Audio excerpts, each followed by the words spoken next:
Kesemutan itu pertanda tubuhmu sudah kasih sinyal. Akhir-akhir ini kamu sering kesemutan? Jangan-jangan saraf kamu lagi ngambek tuh, sayang. Yuk, sini deh, aku kasih tahu rahasianya, kenapa orang umur 40-an ke atas mulai sering ngerasain gejala ini, dan gimana cara normalin saraf kamu biar nggak lagi bergetar sendiri kayak HP poliponik. Kenalin dulu ya, aku Dr. Sylvie I. Banyak pasien saya suka panggil aku Dr. Vivi, yang bawel tapi ya perhatian. Hai. Karena hari ini aku mau bawelin kalian semua soal kondisi tangan, kaki, dan bahkan kepala terkadang ikut kesemutan juga. Kesemutan bukan cuma gejala biasa. Ia adalah sinyal. Layaknya lampu indikator mobil yang menyala saat bensin menipis. Kesemutan muncul saat saraf kita mulai butuh perhatian. Hari ini aku mau cerita, pasien saya. Aku ingat satu pasien bernama Pak Budi. Umurnya 46 tahun. Dia datang ke klinik sambil senyum, tapi tangannya terus digerak-gerakkan. Katanya, "Dok, saya kayak ada semut jalan-jalan di tangan saya tiap malam."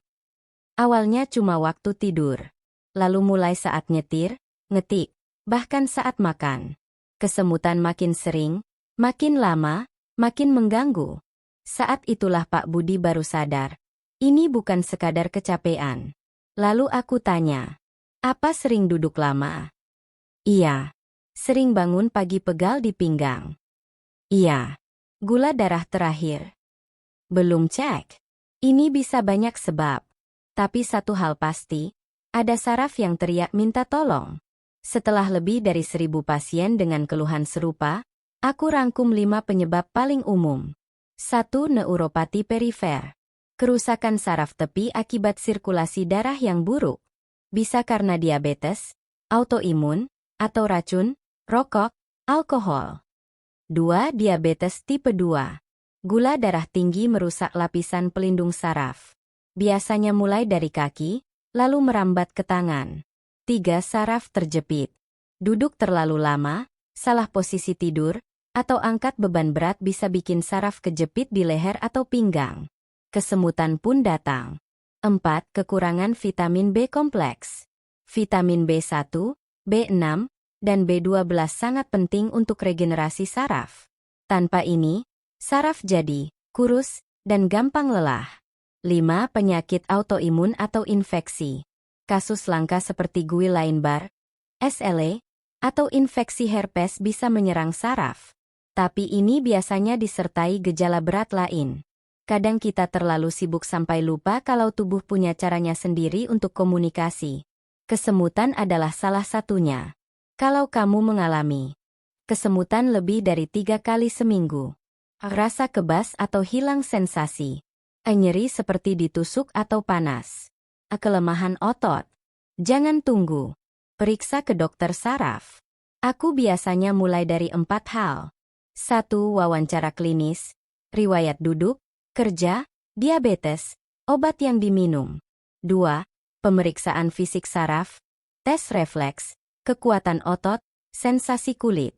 3. Pemeriksaan lab, gula darah puasa, HbA1c, fungsi hati dan ginjal. 4. Mg, NCS, tes khusus untuk melihat kerusakan atau pelambatan aliran listrik di saraf.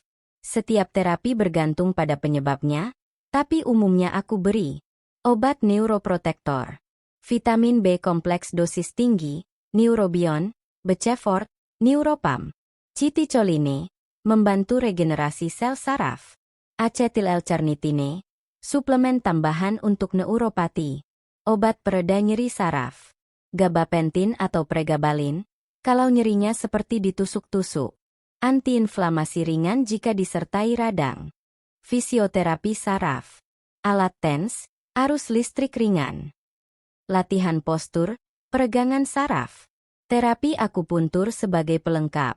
Next kita lanjut ke bagian berikutnya. Jika Bapak dan Ibu, dan juga kalian semua yang ganteng dan manis-manis yang sedang nonton video ini, merasa cerita ini bermanfaat, jangan ragu untuk menekan tombol suka dan subscribe channel ini, dan bagikan kebaikan ini kepada lebih banyak orang.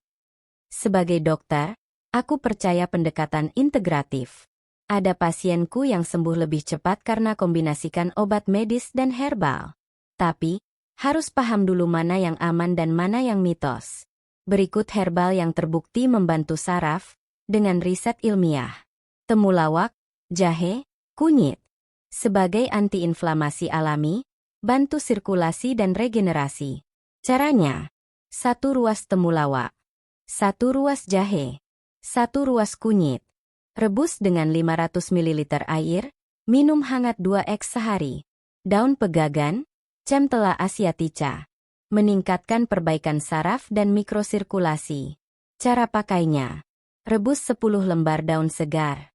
Minum air rebusannya 1x sehari. Minyak kelapa murni, VCO.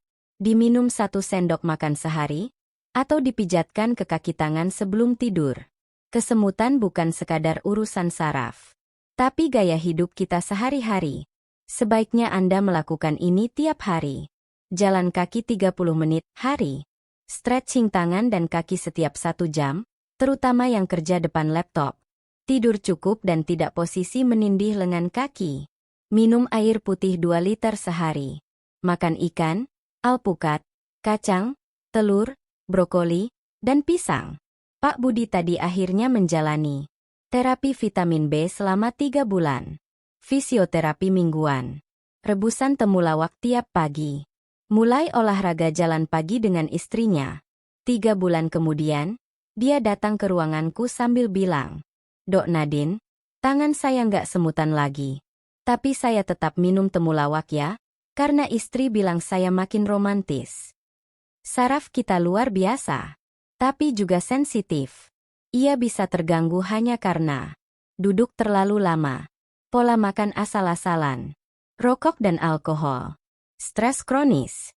Sebagai dokter saraf, aku cuma mau bilang, jangan tunggu kesemutan jadi kelumpuhan. Dengarkan tubuhmu hari ini. Dulu, ayahku juga sempat alami kesemutan di usia 50-an. Dulu beliau anggap sepele. Tapi waktu aku rawat sendiri, kasih terapi rutin, dan rajin bikinkan rebusan herbal, beliau sekarang masih kuat main bulu tangkis seminggu 2 kali. Kesehatan saraf bukan urusan usia, tapi urusan perhatian. Kalau kamu sudah sering kesemutan, anggap itu sinyal tubuh. "He, aku capek. Bantu aku dong." Saran aku, lakukan hal ini, seperti halnya yang saya terapkan ke bapak aku, sebaiknya Anda.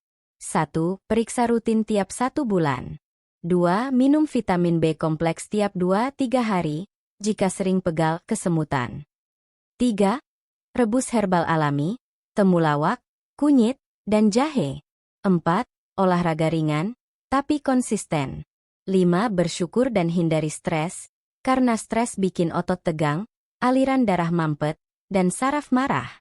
Kalau kamu masih ragu harus mulai dari mana, tenang aja, tubuhmu sudah kasih petunjuk pertama. Kesemutan. Tinggal kamu jawab atau kamu abaikan. Salam senyum dari aku. Wassalamualaikum warahmatullahi wabarakatuh. Salam sehat dan otomatis bahagia.